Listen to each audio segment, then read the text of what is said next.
Bismillahirrahmanirrahim. Assalamualaikum warahmatullahi wabarakatuh. Yang terhormat Pak Robin, Bu Irma, serta rekan-rekan Bapak Ibu Guru semuanya. Alhamdulillah pada kesempatan di pagi hari ini kita bisa bertatap muka kembali untuk melaksanakan kegiatan yang menjadi fokus kita pada pagi hari ini. Baik Bapak Ibu, izinkan saya pada kesempatan kali ini mencoba untuk sharing kepada Bapak Ibu semua berkenaan dengan buku yang dalam beberapa minggu belakangan ini saya baca, di mana di sini saya mencoba untuk nanti menyampaikan poin-poin yang ada di dalam buku ini. Buku yang saya baca pada kesempatan kali ini yaitu berjudul Seni Mengatasi Kegagalan, ya, di mana di sini penulisnya adalah Pratiwi A. Bapak Ibu, secara tidak sadar ya di dalam kehidupan kita ini pasti kita semua di sini pernah merasakan, kemudian pernah mengalami, bahkan pernah terjerumus jatuh ya ke dalam sebuah kondisi atau fase di mana kondisi atau fase ini biasa kita sebut dengan kondisi kegagalan, ya kan? Nah, kegagalan ini sebetulnya apa sih kegagalan itu? Kegagalan itu kalau misalkan kita lihat dari dua makna ya. Makna yang pertama itu adalah belum tercapai atau belum berhasil. Sedangkan makna kedua adalah tidak jadi. Nah, dari dua makna ini bisa kita simpulkan bahwa kegagalan adalah merupakan sebuah kondisi di mana ketidakmampuan seseorang atau ketidakmampuan kita untuk mencapai tujuan-tujuan yang memang sudah menjadi target kita di awal untuk mencapai keinginan-keinginan tersebut. Nah, kemudian secara tidak sadar juga waktu kita di usia dini atau di usia anak-anak ya, kita juga pernah mengalami kegagalan. Beranjak dewasa kita juga pernah mengalami kegagalan.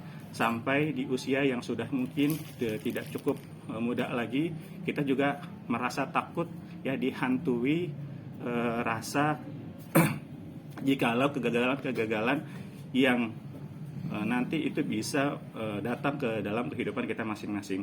Nah, di dalam buku ini juga disampaikan bahwa sebetulnya rasa takut jikalau nanti kegagalan-kegagalan yang nanti akan masuk atau mampir ke dalam kehidupan kita itu merupakan hal yang manusiawi. Mengapa demikian? Karena memang itu adalah fitrahnya manusia. Kemudian juga di dalam buku ini disampaikan bahwa ketakutan-ketakutan tersebut justru jangan menjadi sebuah batu besar atau penghalang untuk kita bisa mencapai target-target yang memang sudah menjadi impian kita di awal ya, sebelum kita melaksanakan hal-hal yang memang menjadi fokus kita di dalam kehidupan ini. Kemudian Bapak Ibu, di dalam buku ini juga ada beberapa poin yang ingin saya sampaikan ya, di mana di buku ini juga disampaikan ada beberapa alasan-alasan umum yang menjadi istilahnya indikator mengapa kita merasa gagal gitu ya. Yang pertama adalah kehilangan fokus atau atensi. Kemudian yang kedua, berusaha hanya sebaik mungkin atau seperlunya saja. Jadi kita belum memaksimalkan usaha-usaha kita untuk mencapai target-target di dalam hidup kita ini.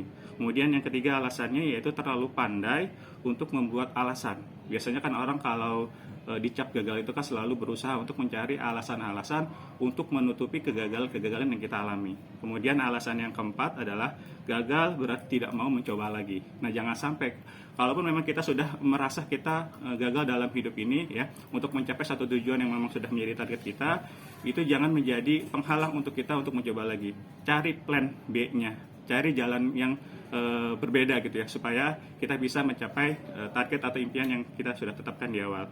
Kemudian juga di dalam buku ini disampaikan ada beberapa kiat ya, kiat-kiat sederhana untuk kita bisa berteman dengan kegagalan.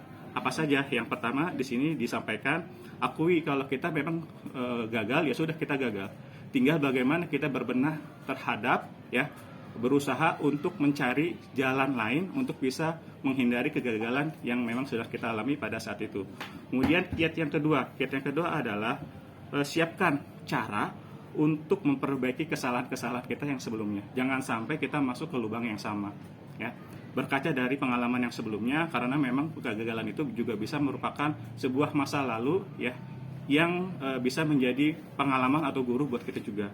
Kemudian cat yang ketiga, coba kita buat skala prioritas. Mana yang harus kita prioritaskan terlebih dahulu dan mana yang menjadi skala prioritas terbesar sampai dengan skala prioritas terkecil di dalam hidup kita untuk mencapai sebuah tujuan yang memang sudah menjadi target kita.